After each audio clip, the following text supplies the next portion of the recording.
ऊंचे ऊंचे पहाड़ों के बीच में एक छोटा सा गांव था। नाम था पहाड़िया।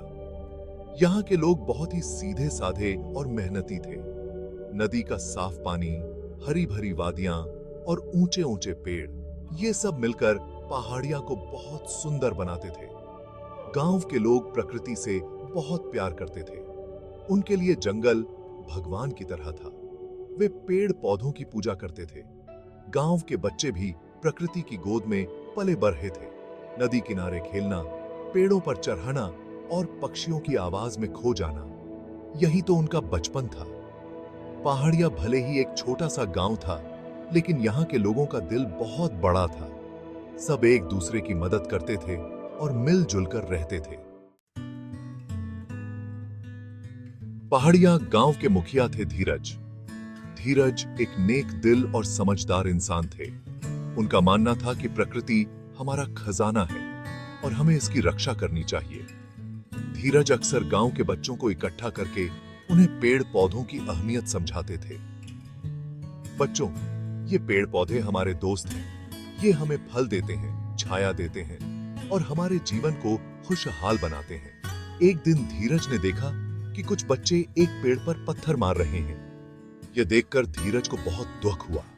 उन्होंने बच्चों को समझाया, बच्चों, पेड़ों को दर्द होता है। जैसे हमें चोट लगने पर दर्द होता है, वैसे ही पेड़ों को भी दर्द होता है। धीरज की बात सुनकर बच्चों को अपनी गलती का एहसास हुआ। उन्होंने आगे से कभी भी पेड़ों को नुकसान न पहुंचाने का वादा किया। धीरज ने बच्चों को पेड़ लगाने के लिए भी प्रेरित किया। धीरज की सीख का असर गांव के हर व्यक्ति पर था। गांव के पोस्ट की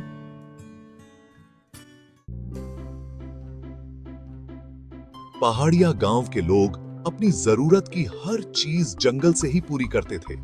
जंगल से उन्हें लकड़ियां मिलती थी, जिनसे वे अपने घर बनाते थे। जंगल से उन्हें जड़ी बूटियां मिलती थी,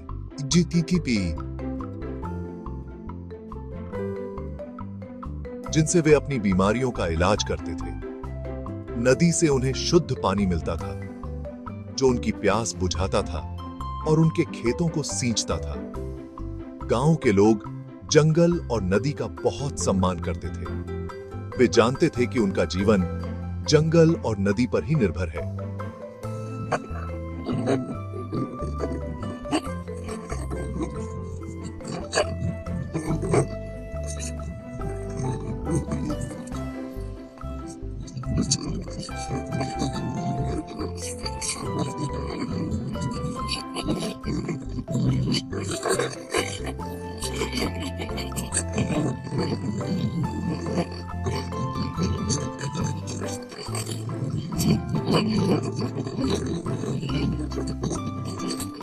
यह रिश्ता एक दूसरे पर निर्भरता और प्यार का रिश्ता था।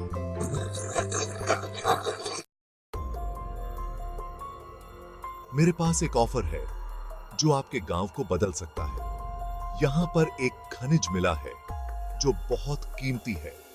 अगर आप लोग ये जगह छोड़ देंगे तो आपको बहुत पैसा मिलेगा। अजनबी ने गांव वालों के सामने एक प्रस्ताव रखा जो उनके जीवन को पूरी तरह बदल सकता था।